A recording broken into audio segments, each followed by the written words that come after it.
Hi, this is Amber. And this is Lisa. And you're listening to Unexplained Arkansas, a new podcast that explores urban legends, mysteries, and the unsolved in the natural state. We're just two best friends discussing the unexplained in Arkansas.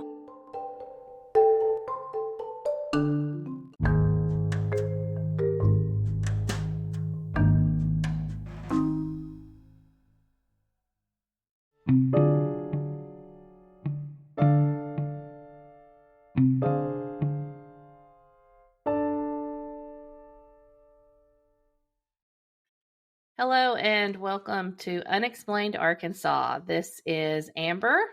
And this is Lisa. Yes, and we are tired because We're exhausted. We're exhausted because we actually just came from a live. We did a little adventure pre-podcast, and I don't know if we're going to do that again. I kind of like doing fun. the little adventures on a different day because this double whammy tonight. I'm already ready for bed.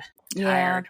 It was a lot for one night. I think that when we planned to go and do this, we were like, oh yeah, we'll just take a journey over to the cemetery, then we'll do the podcast. We didn't realize that it would be a 4-hour deal. I don't know. We've been doing this over 4 hours, right?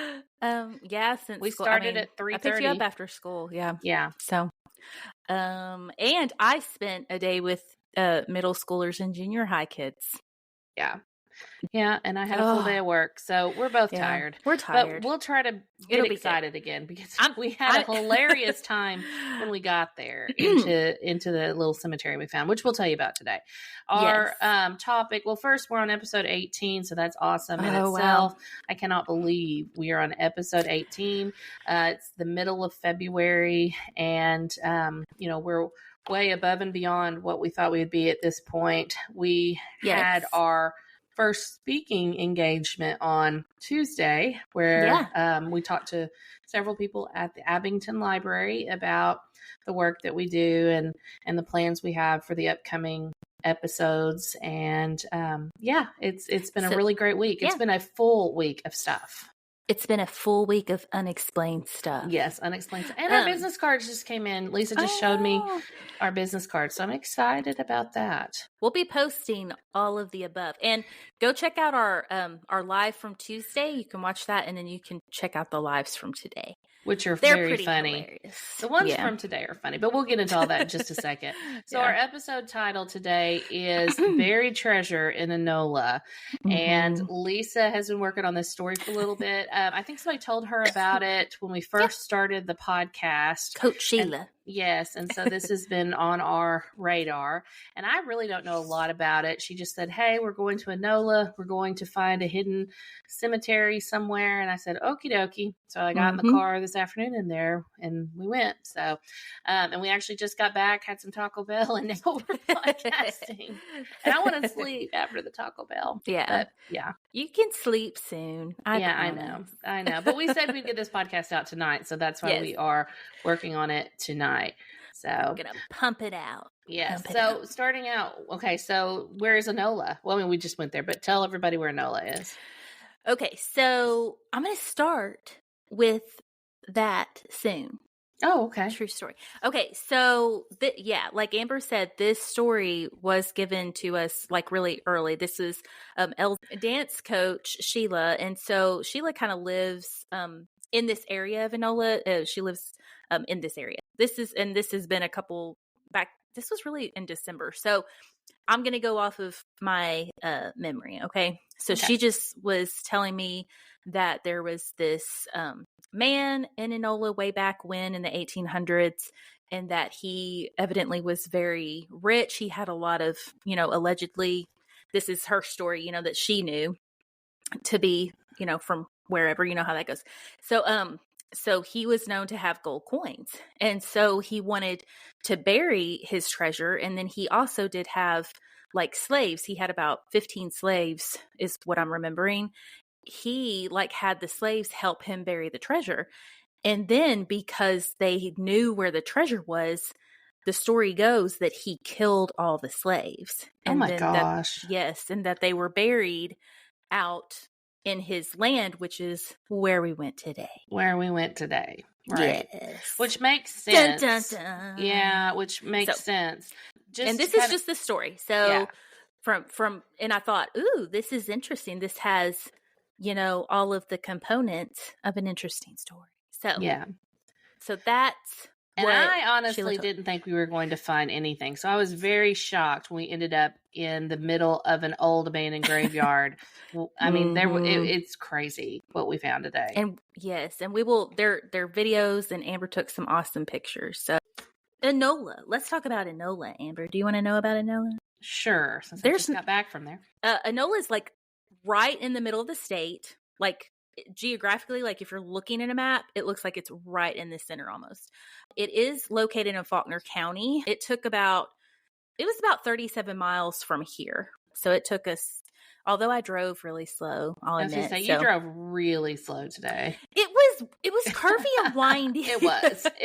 I was just trying to keep you safe. So it does say that the population as of 2020, do you want to know how many people are there? How many? 318. Oh, wow. Yeah. I think right.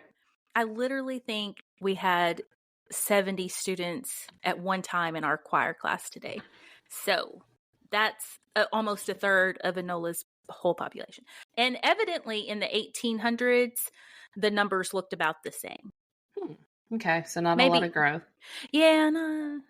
It just mentions that Enola is a very small community. It's about 20 miles northeast of Conway, which has, of course, 3 universities in Conway, so it's very close to a larger town. It said the town was established near a place called Frederick's Lick. Lick? You got it. Frederick's Lick. I liked how you said that. Frederick's Lick. Yes. It says it's a natural salt lick near, and I don't know if I'm saying this right, Cadron Creek? Well, I don't know. I have some family from that area, so I think it's Cadron Creek. I think. Yeah. If anyone knows it of a different name, let us know. But Cadron, I'm going to go with Cadron Creek.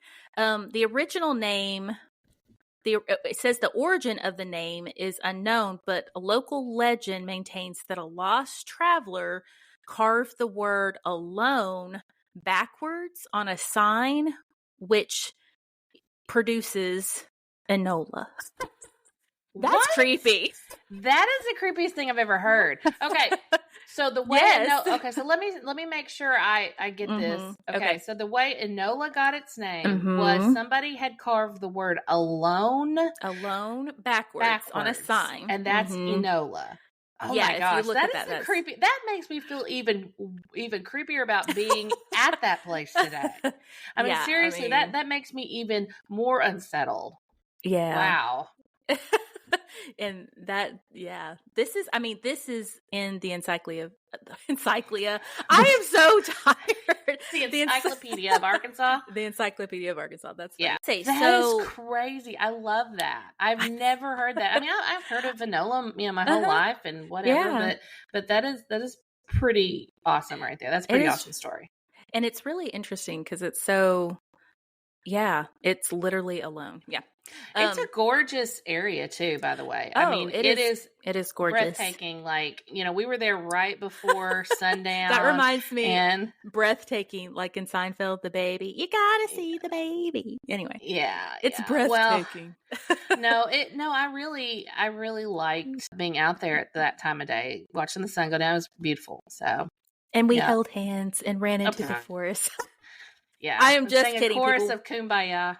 Yeah. I don't think we held hands. What we were doing, we were trekking down the side of the highway and people were looking at us funny is what was happening. Well, I was scared to death. I told Amber that everybody trusts a girl wearing pink. So yeah, I was wearing pink. Okay. What was the man's name? Okay. And Jonathan Hardin. So Jonathan Hardin. Yes. So that was who allegedly killed the slaves. Okay. Remember that, all that. So in the Encyclopedia of Arkansas, it does say by 1837, Jonathan Hardin, one of the founders of Enola, had established his farm on a hill a half-mile west of Frederick's Lick. Which is where we were. Yes. Wow. He owned 3,000 acres of land, and that's a lot of acres. He owned 15 slaves.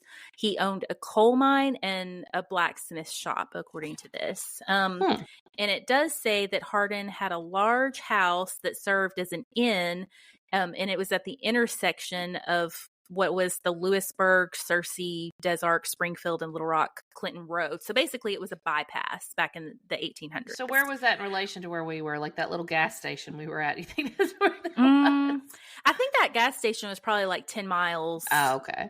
And he actually, like where we were, like he had settled in Enola first, but then he ended up moving a little. So where we were today was a little outside of Enola. Oh, okay. Like not too far, but it was just a little bit outside.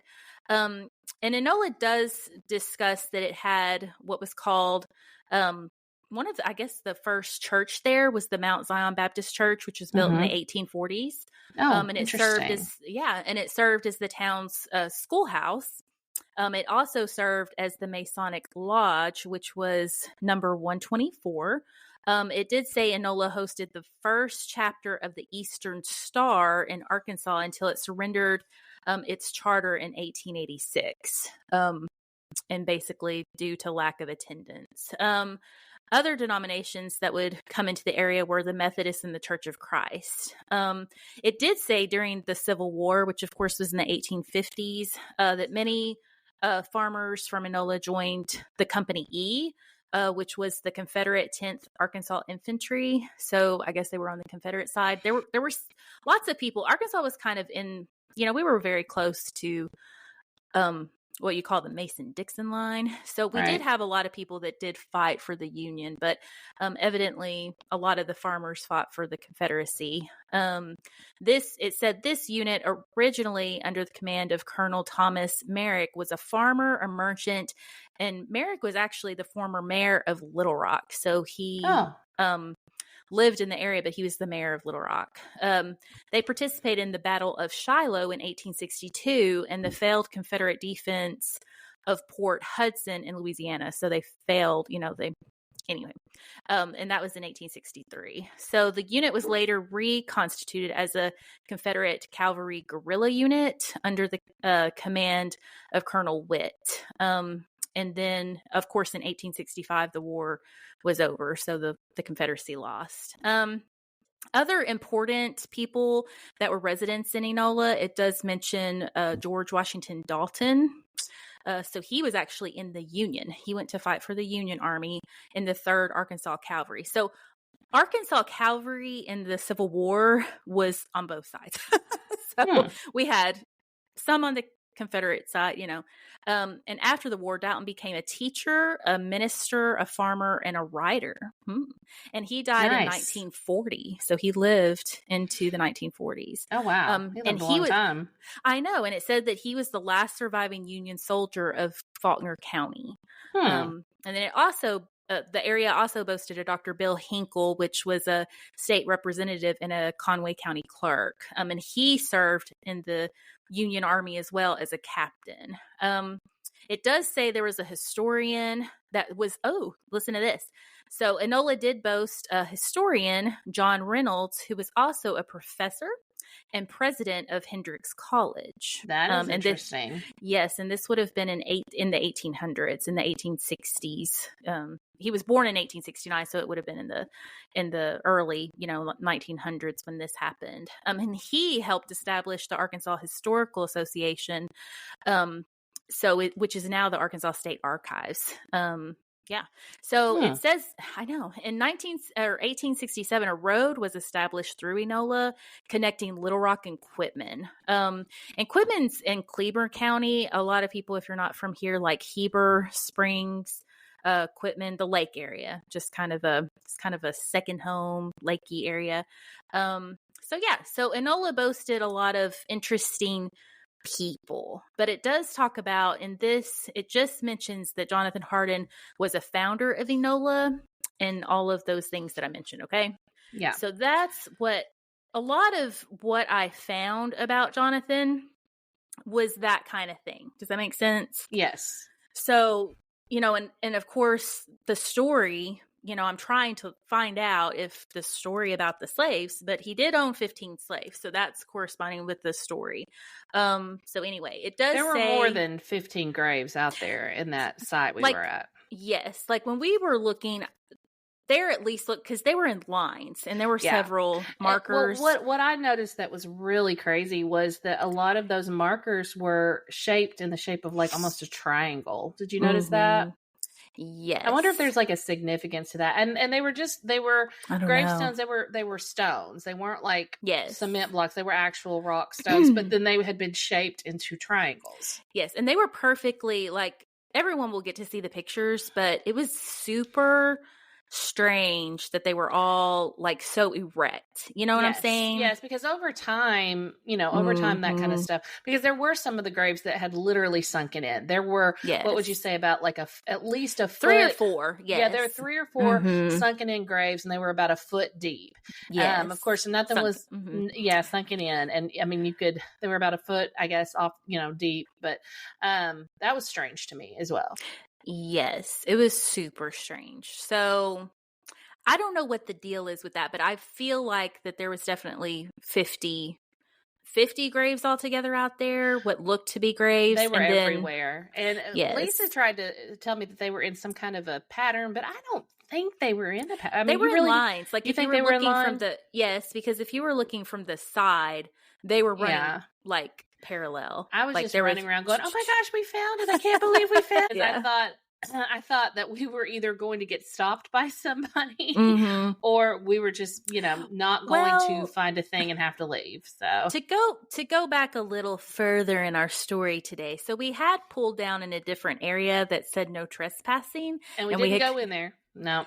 We didn't, but we were traipsing around this area, like my car, because we had nowhere to go. So we were a little concerned. And then there were also like gunshots everywhere. Yeah, we did hear some, but we were out in a wooded country area, and I think somebody was out there just target practicing probably, but it scared Lisa. It was spooky. It was a little bit spooky. Yeah. I don't think I got spooked because I was just really excited that it was actually there. Because I thought once we found it. You were going crazy once we found it. Yes.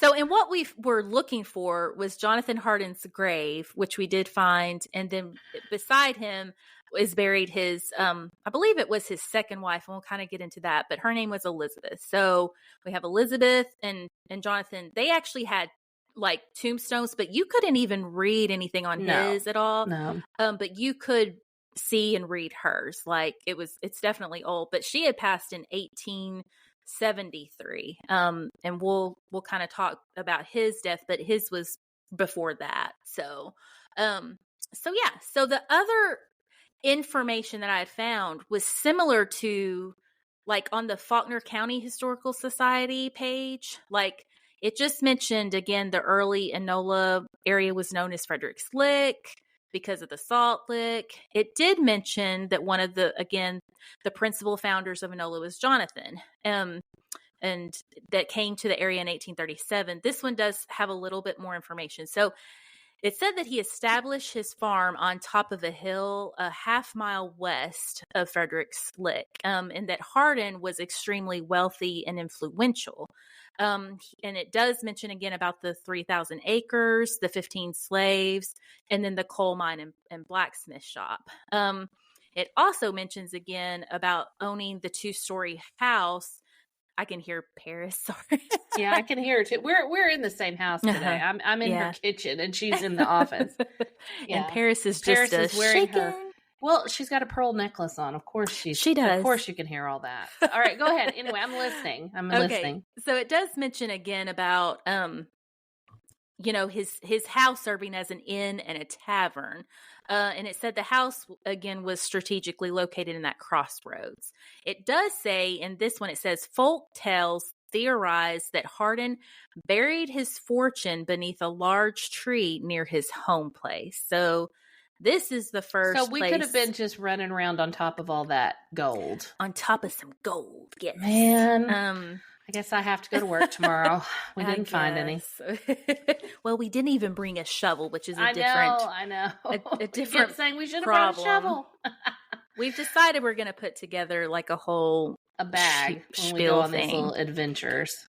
And for some reason, this article, that's all it mentioned about Jonathan, but it does talk about, this was just kind of a side note. It said that the pioneers in Enola were very hardy, robust individuals willing to battle the elements to protect their homestead. And it mentions one pioneer is a Granny Smith, who was about the apple? Yes. Well, just wondering. Like the apple. And she was like 6 feet tall and extremely muscular, it said. That's a tall woman right there. I mean, this is back in the 1800s. Yeah, I feel like I'm really tall at 5'7", and yeah. So she's 6 feet, and it says she was muscular, and she had a fully developed temper. Nice. And before coming to Arkansas, Granny had hauled cross ties and helped to build the first railroad in Georgia. So then woman. I know. So then she moved to Enola, it says, with her large family. So yeah. So I guess it's just wanting to talk about people. But anyway, it does another article that I found, because of course I'm still looking for the information about him killing the slaves. Okay. Right. So I do. But that is local legend and local legends. Folklore passed down from person to person in the Enola area. Yes. And then I did find this which talks about the area where we were today. So it does say that there's an abandoned cemetery, which contains the resting place of the legendary pioneer Jonathan Hardin and his wife Elizabeth, which is where we were today.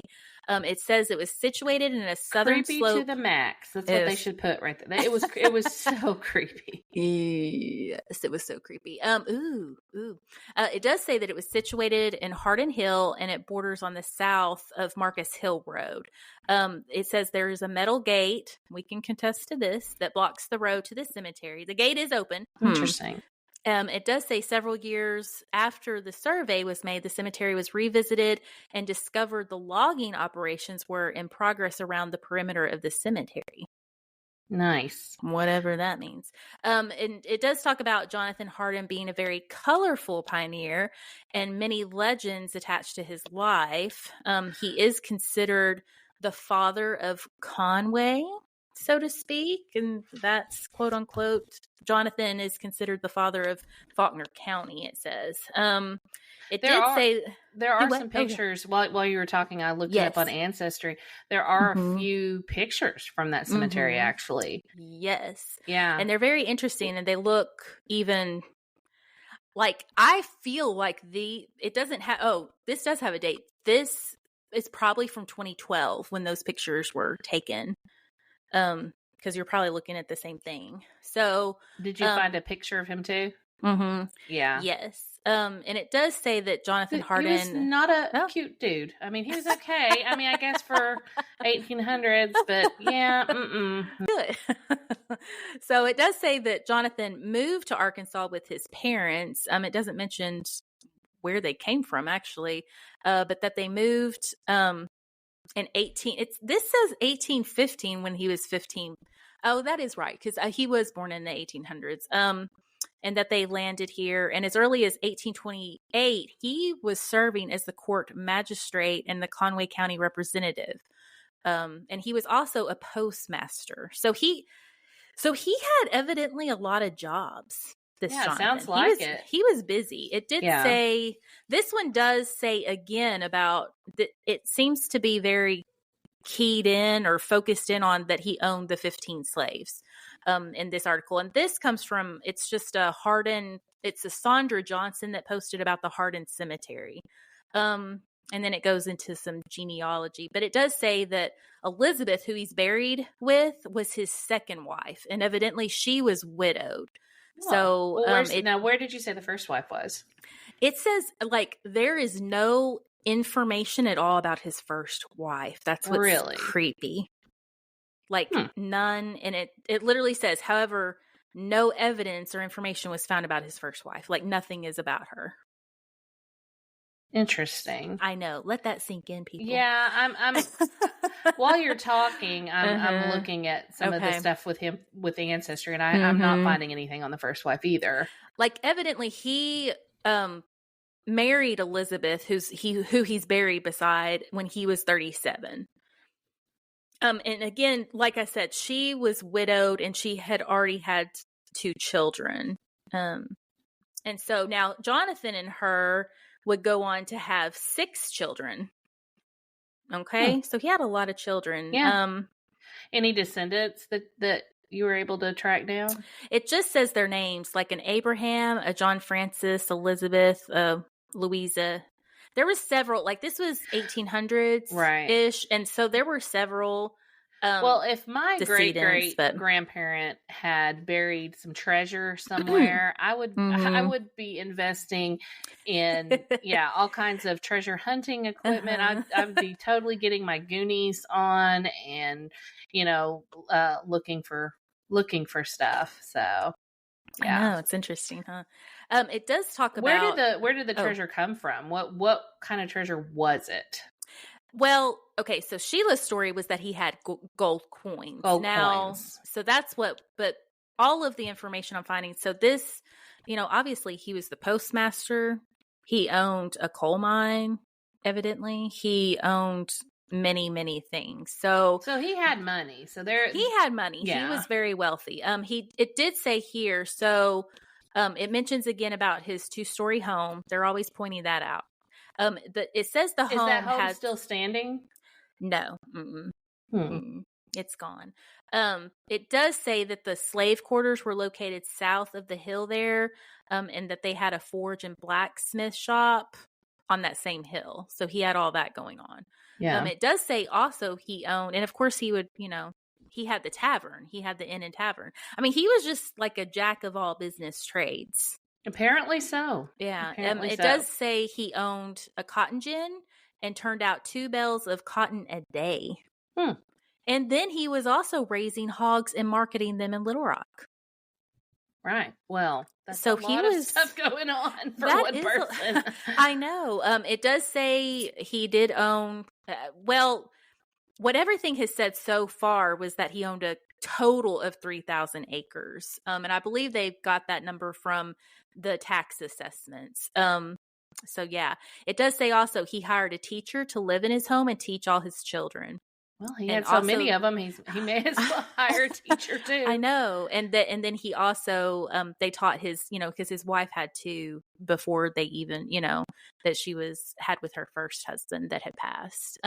It does say he owned a very fine carriage, and it was the only one in the county. Nice. So he was like the man. He had sounds like it. Mm-hmm.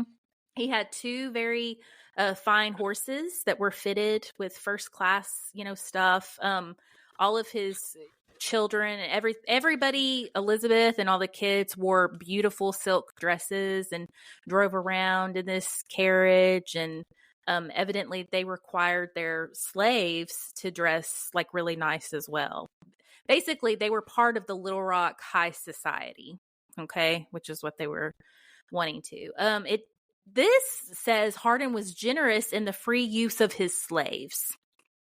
Oh. At first I was reading that as that he freed his slaves. No, he was generous in people using his slaves. And that that's sickening. And then it does talk about he did donate a lot of land for the school, which was also, remember, the church. Like he did do that. It does say he did have some, brothers and all kinds of things in the area. Now this is where I did find some other things, okay, about him. So there are some quote unquote legendary figures called the James brothers and the Youngers. And they would frequent the inn. And they said that an additional story that some people would tell would be that some travelers who remained overnight became victims of strange happenings that would occur on and would be their last journey. So basically they would die when they came to the inn? Yes.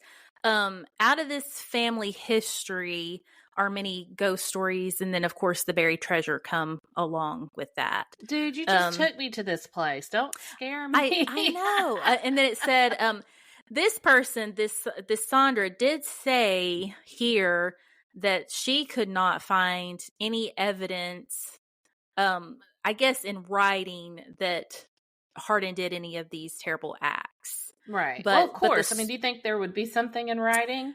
But the dude literally owned the town. He did own the town. And I will say, remember when I was whenever I was investigating the very first episode we did on Galloway Gertie, right? Like what I found was there were no existing newspaper articles before 1920. So it's very difficult unless someone just happened to have it and upload it to the internet. Like there was nothing. So it's very hard to find any legitimate paperwork from the 1800s unless someone just happened to keep that. But this article, so she's saying that there were tons of stories like this when she would talk to people over and over again about, people never that stayed at the inn, they were never seen again. So there were these stories over and over. This is interesting you said that. I kind of put in a search while you were talking. And this is an article from 1969, Faulkner, Facts and Findings. Actually, it's one of the sources for this article. Oh, and you were right. You said about 50. There were, you were close. There's 35.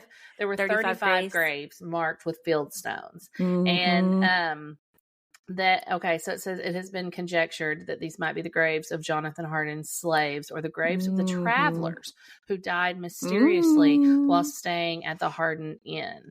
It is also plausible that vandals have dug around in the cemetery looking for quote unquote treasure and made these concave indentions and sunken areas in the ground. So that's why we found all those sunken in areas because I guess people had been literally digging for treasure over the last 100 years. And we'll talk about that too. Okay. So it does say this article she did find, all she mentions about Jonathan was he was just considered a successful businessman. In 1852, he did donate 10 acres to the Oakland Methodist Church. In 1853, he and his slaves, he's still using his slaves, built a log cabin church on the land. And then it does say that he died. So Jonathan died in December of 1869 at the age of 69. So he lived to be 69. And a year before her death, she had, Elizabeth died in 1873. It states that she had put together a last will and testament, and it says it has everything here. You want me to tell you what it says? Oh yeah, it's very interesting. Nice. Okay, so it just says she leaves to her son, beloved son, Robert Greathouse, which of course was her son with her, husband that passed. She gives and bequeaths the sum of $5. I hate the word bequeath. I hate that word. I mean, she gave him $5. Tidbit. I hate that word too. Wait, how much did she give him? $5. I gave my kid $5 4 hours ago. I'm pretty sure Elle has spent probably at least $20 today, easily, if not more. Okay, so she left $5. Okay, so she awesome. It says to my beloved son, and this is 1873. I don't look up the equivalent of what that is because I want to know. But it says to my heirs. So to tired. My hair to person. To my hair person. To my beautician. To my heirs. Oh, to the heirs of my deceased daughter, Mariah Murphy, I do give and bequeath $5 to be divided among them. Oh my gosh. Okay. Yep. And then dollars divided. And then y'all don't spend it all at once. And then the same thing here to the heirs of my deceased daughter, Sarah Sherman, the sum of $5. So they have to share that. And then it says, so if you're noticing, all of these children were deceased, by the way. That's interesting. Mm-hmm. It so doesn't were they say in how the graveyard or why. we were in? Who knows? To the heirs of my deceased daughter, Marietta Jones. So this is that is 1, 2, 3 daughters dead. Okay. Yeah, Only but Robert. Back then, that's not unheard of. I mean, all the tuberculosis and the things and whatever. I mean, is it? I assume. Now, I don't know. Another daughter, Elizabeth Venable, she gets $5 and she's alive.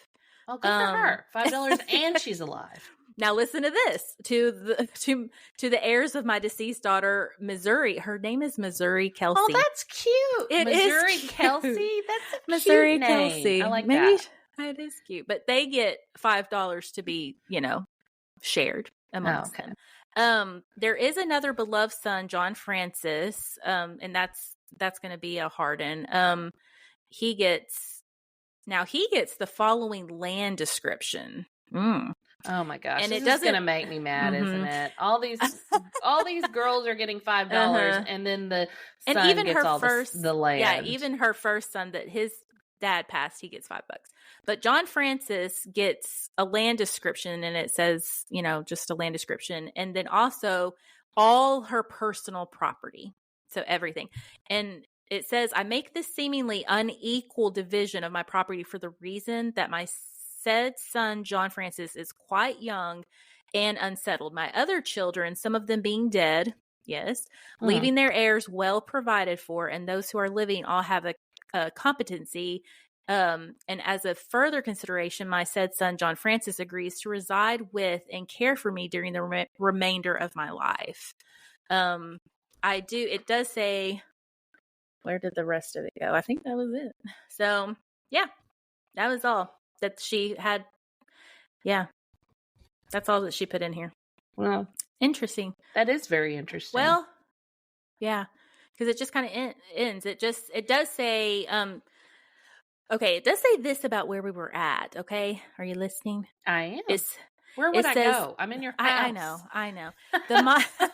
It says the monuments of Jonathan and Elizabeth have been sadly damaged by vandals that were seeking to find the famous buried treasure. I believe it. Elizabeth's monument is broken into several pieces and would require extensive repair. It does talk about how basically that they got, that people were digging, people were vandalizing, and that's why. So you saw all the cement, right? Yeah. So they wouldn't fill them in so that they couldn't vandalize. So they couldn't dig anymore? Yes. Right. And it does say, in addition to the 2 monuments of Jonathan and Elizabeth, so this is what you had found too, the 35 grave markers with the field stones. Mm-hmm. But it doesn't talk about them, a lot of them being in the triangular shape, which a lot of them were. It doesn't mention it. So basically, long story short, people have been digging out Apparently there. So. Apparently so. And so they just didn't want any more vandals. And also drinking Boone's Farm. And it looked like a bunch of... There was definitely a few things out there. Other than the Boone's Farm, there was also a lot of energy drinks. Yeah. So people like their booze and their energy drinks all together. So yeah. So this one, there was one more article before I go into some kind of scary stuff. Okay. Because I don't want to scare you. But this article that I had found went a little bit more into some detail. It was just talking about the history of Enola.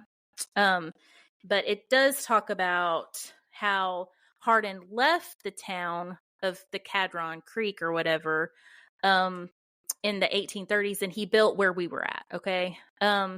It said that there had already been a shack and there was a place earlier and all that about the Frederick's Lick and whatever. And it just said that the first place he settled was called Haunted Ditch, according to this article. So that area, I don't know why I think that's funny. It's just a haunted ditch. It's just a haunted ditch. That's kind of what it looked like from the side of the road. So it literally did look like a haunted ditch. So that area we were at with today, the rotisserie chicken box that we saw. I'm like, people, can you not pick up your trash? Come on, who leaves a rotisserie chicken box on the side of the road? There were tons of there was too much trash. There was a lot of trash. And then on top of that, we found the whole like like, what was it? It was a skeletal remain of like a coyote It or looked like something. a coyote is what it looked like. Yeah, it was disturbing. We'll say that. I mean, there were some bones out there. It was nothing human. Don't worry. So Lisa was about to call the Faulkner County Sheriff. She's like, we got to report this. I'm like, those are not human bones. Those were coyote bones. But that area I took you to was called Haunted Ditch. Oh, Haunted Ditch. I'm glad you're telling me that now and not when we were out in Haunted Ditch. Mm-hmm. Yeah. But I will tell you this, when we were standing there and then all those birds started like screeching at the same time, I was like, oh my goodness, this is just too much. I can't handle. And then on the way home, that creepy Phil Collins song played. I'm like, this is just too much ambiance for me. Phil Collins. Yes. Oh, and but we did pull over to that little gas station in Mount Vernon and get ourselves some bugles. And some scratch offs. Amber got some scratch offs. Were any of them winners? Yeah, I won $2 off one. Look at you. Yeah, I did. I did. Probably the price of those bugles, huh? Probably. Yeah. You can buy some more bugles. Well, this article went in. It does say this. And this doesn't correlate, so this is more legend, because we know from Elizabeth's, what we just read, her will, that it doesn't match up. But this talks about how Jonathan was, again, influential and wealthy. It says he had 7 slaves, but then it also says up to 15. He said he lived to see all his sons meet tragic deaths and all his slaves freed. So it does say he did. That's not matching up, because actually, like in the list of children, it looked like the girls had actually died. So again, let me say, I want to know who is out there. Those 35 Fieldstone graves. Who's out there? Yeah, it's somebody. Is a good, and it's exactly. So we're gonna have to like go back. No, I'm not going back to, what's it called? You don't want to go? The Witch's Ditch? I don't know what you said it was called. The Haunted Ditch. Whatever. I'm not going back the Witch's over there. Ditch. You may have got me to go once. I'm not going back there again. Well, I have some more things to kind of to make me even more uncomfortable about that. Yes. Okay. So those were all the articles. So we were looking for things that just corresponded to the tale about him, like killing his slaves and whatnot. Okay. Right. So but with everything, you're seeing varying stories. I'm seeing varying stories. There was definitely stories about him. And I don't know if it was just because he was so rich and wealthy, but there was definitely, I mean, to me, where there's smoke, there's fire type of thing. No, I believe that. No, I'm the same way. I mean, I think so. There must have been some gossip, but yeah, there was something. Yes, something's going on. So this was posted online from someone called Elephant Sanctuary. So just FYI. Oh, nice. Okay. But they wrote an article about Hardin Hill. And it says, "Be our guest, .. forever." I love it. Listen to the worst Disney song ever. Listen to how this starts off, Amber. Oh my gosh, this is terrible. Okay, it says, decapitation was just one more hazard facing the early travelers in our lovely state. In 1840, 40-year-old Jonathan Hardin settled in what is now Faulkner County, between Enola and someplace called Magenti Town. I don't know where that is, but whatever. There, near a major crossroads, he built his inn atop Hardin Hill. Okay, this was east, so this is kind of lining up with what the other stories have said. Right. It said Hardin Inn was an inn without an out. They were never seen or heard from again. Locals believe that Hardin robbed and murdered his travelers, cut their heads off, and threw the heads in the drainage ditch and buried the bodies in nearby Hardin Cemetery, which is where we were today. Oh my gosh. Dun. Did tell you that. So all of those graves were probably a bunch of headless travelers. Headless travelers. Oh my gosh. It does, and I'm not laughing about being headless, but we No, did no, already no. talk about that headless lady. And if you people have seen the movie Hereditary, oh gosh, I don't want to ever goodness. see that Please movie again. Just please don't. That was a lot. That was a lot to have to deal with. But okay, let's stay on track. So we were in a haunted cemetery this whole time, and you didn't tell me. I didn't tell you anything. I acted well. Okay, so you acted like you acted now like you wonder you didn't why. know. Huh? Now you understand why I was so freaked out. Now and you were running around like so excited, like and I'm a kid in a candy store. I'm like, mm-hmm. look at all these. These are great look pictures. Look at this lighting. This is perfect. And I'm like, let's get out of here. I was wondering. Okay, so this is so crazy. I was hungry. Now that I know, well, yeah, you're hungry. When you're hungry, you're a bear. But like, I was wondering why a teddy bear. Whatever. But I was wondering why, after all that, and clearing our day to go down here and to look all, we're there for literally 5 minutes. You hear some birds, and then you're ready to get the heck out. Hey. And I guess it makes sense now because if I'd known all of this, I don't think I would have been, because I would not leave. I kept looking at every tiny little grave. You were ready to camp out. You're like, there's still light in the sky. I'm like, no, there's not. And your Aunt Christy was on the live, and she's like, you girls need to get out of there. And I agree, Christy. Thank you. Like, we needed to get out of there. I guess if I would have known that it was called the witchy ditch, the haunted place, I mean, and that there were heads rolling everywhere. Headless ghosts running around, I don't think I would have stayed. But at the time, I'm glad you didn't know. I thought we were looking for this landowner and some people that he may have killed, and the end. And that's what I thought. So this is all news to me, and actually quite a surprise. I think it's funny. I know, me too. Now this it's not funny, but I think it's funny you kept it from me. I think, it definitely was. I enjoyed keeping things from you. I'm going to finish. This is interesting. So this article, this elephant sanctuary person, it said, true or not, the story has a poetic House of Usher gloom to it. It really does. It does. Totally. None of Jonathan's sons live past middle age, which again, that's not lining up with the truth, but it does say that he outlived them all but one. It says Hardin and his second wife, Elizabeth, are buried in Hardin Cemetery, which we can confirm. Yes. We were there. And then it says their graves are the only ones with tombstones. We can also we know that for so they were cheapskates too. They were. It does say there were more rumors. Okay, so we have heard rumors that bodies were found floating in a well at a stage stop south of Hardin Hill, where Highway 64 meets 36. Now, I would like to see that well. That's creepy. It says, coincidentally, the family of Hardin's second wife, Elizabeth, owned a home nearby, which he visited frequently. Hardin was said to have buried money on his property. By the 1930s, the former site of the old inn had become a large hole.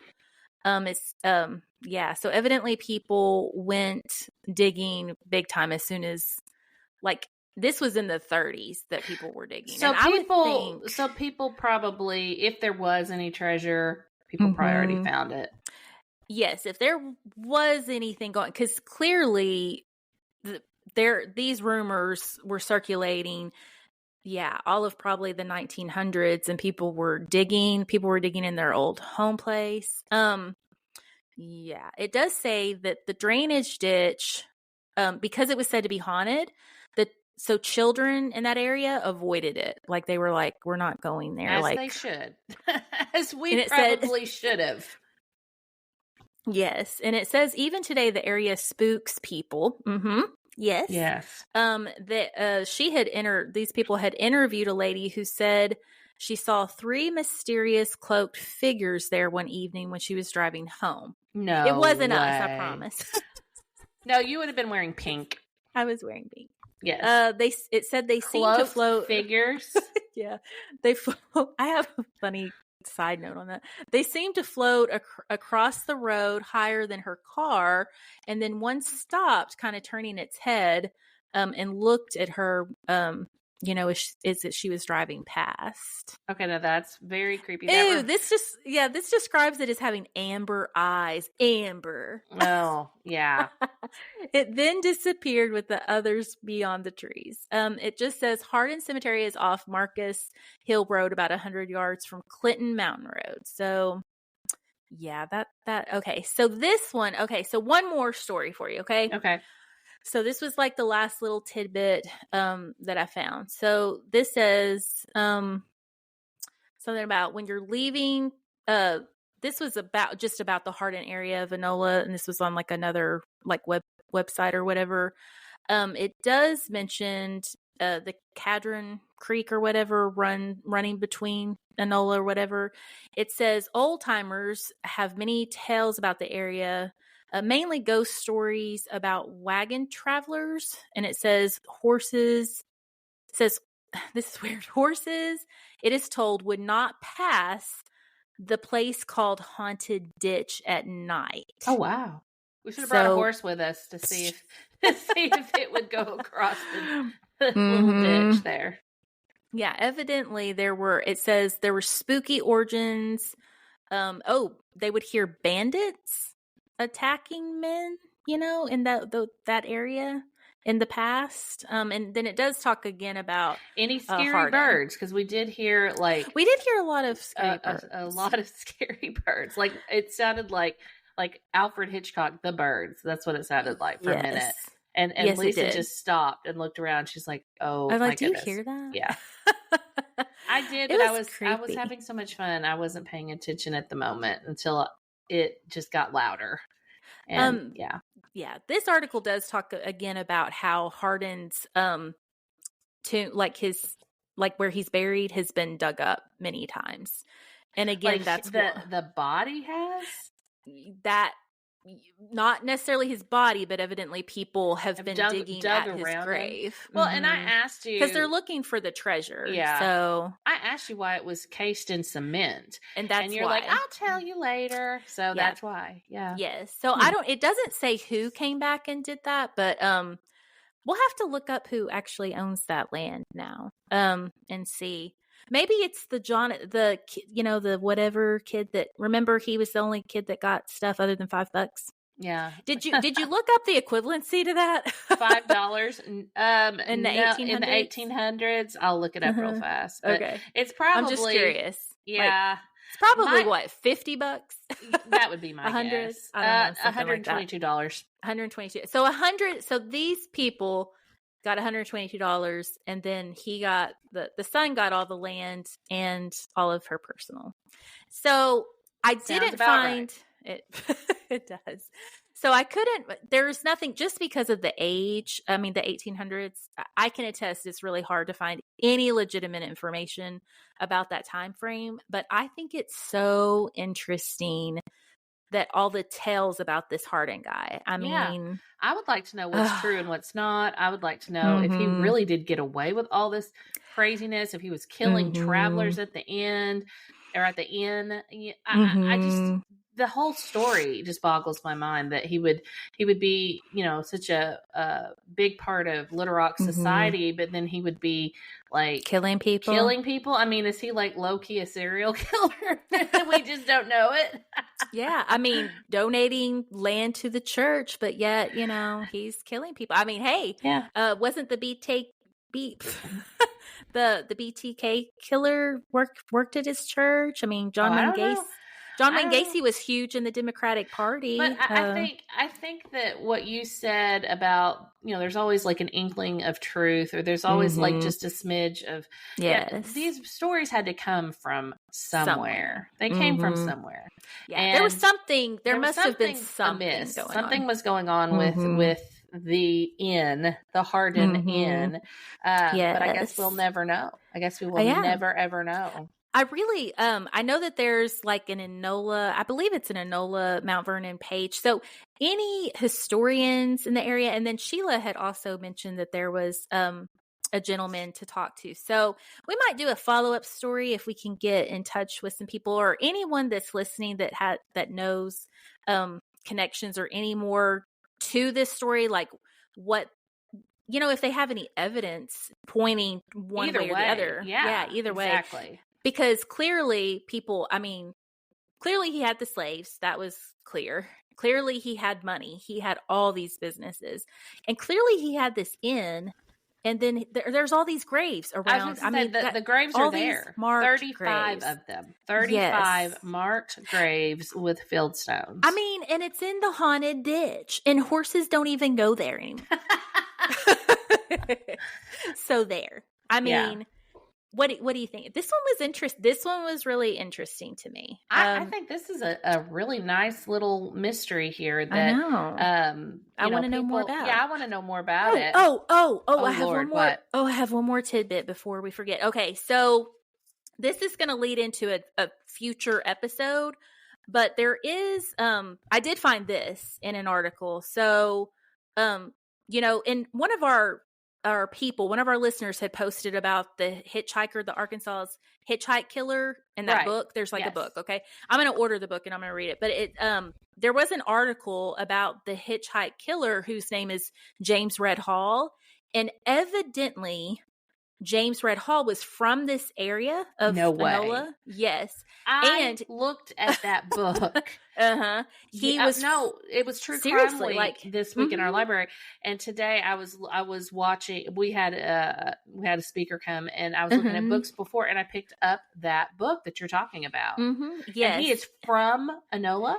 Evidently he's from that area. And he ended up killing, I believe, the and we'll do a whole episode on this, like one of it in the future. Definitely. But evidently he had killed like 20 plus people, but he was inspired by Hardin and what he had heard about Hardin.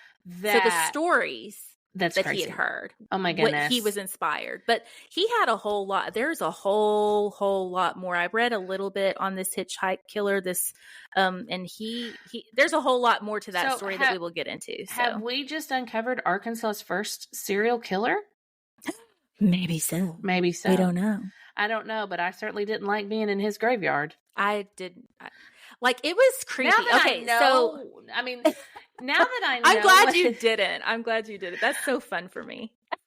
Well, that's like when we went to secret. That's like when we went to Dehorn's grave. I'm like, I'm not going to tell you anything. No, this was a good secret. Yeah, definitely. I enjoyed you running around like a excited little child about it. Yeah. Well, and I'm like, let's history. get out of here. Yeah. Well, I love history, and I was so excited that we actually found the place because we had been looking around in all the wrong places for a while, and you were getting hungry. I was getting hot and tired, and so and then it was like there it was.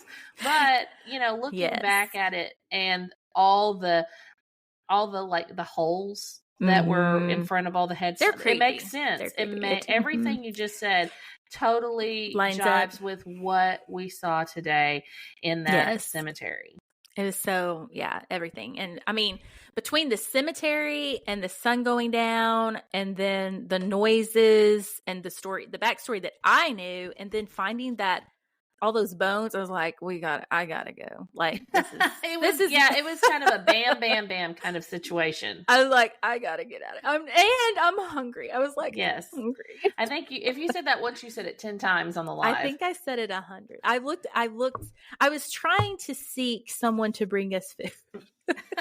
I think people were just wondering where we were. I was like, okay, we're fine. We're just right off the side of, this little we were off the side of a highway.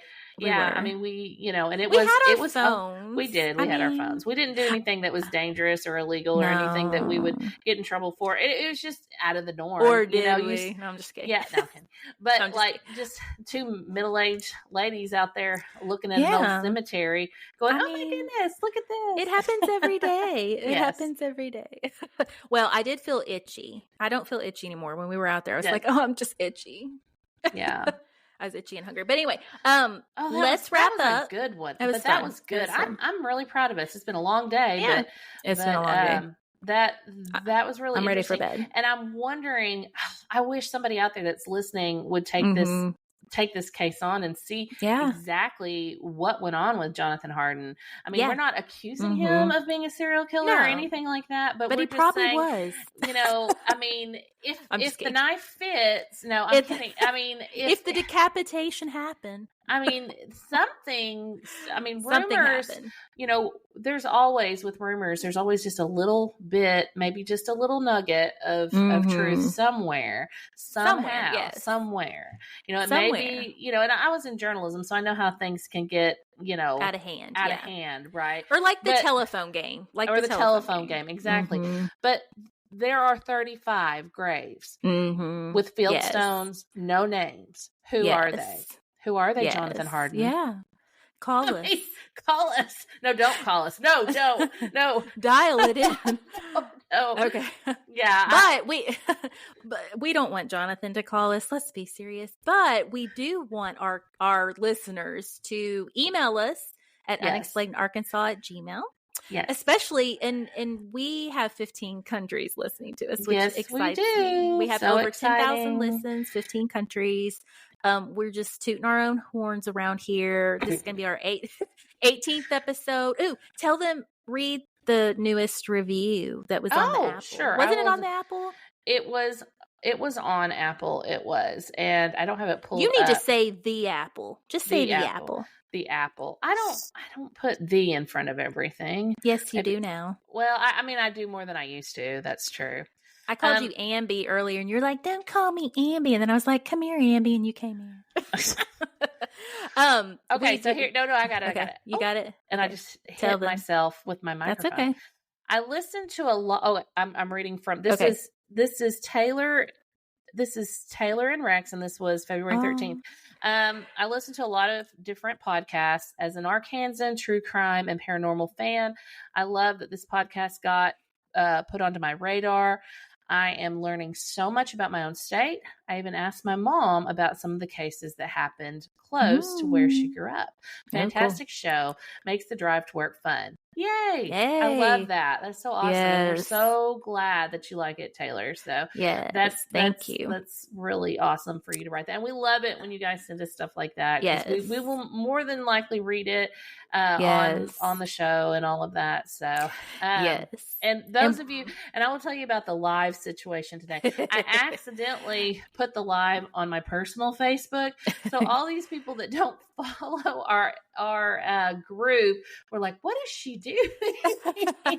They were watching us prance around the cemetery. Run around the cemetery and me get all excited about these graves that were sunken in. But so we have moved it to the correct Facebook group. So now our people can watch as we act silly. I think there might have been two, because I think at one time it stopped it. So we're gonna have some reels. We'll post the pictures and our references. Our hair looks really good. I will tell you that it looks real. This was a really good. Wait, what?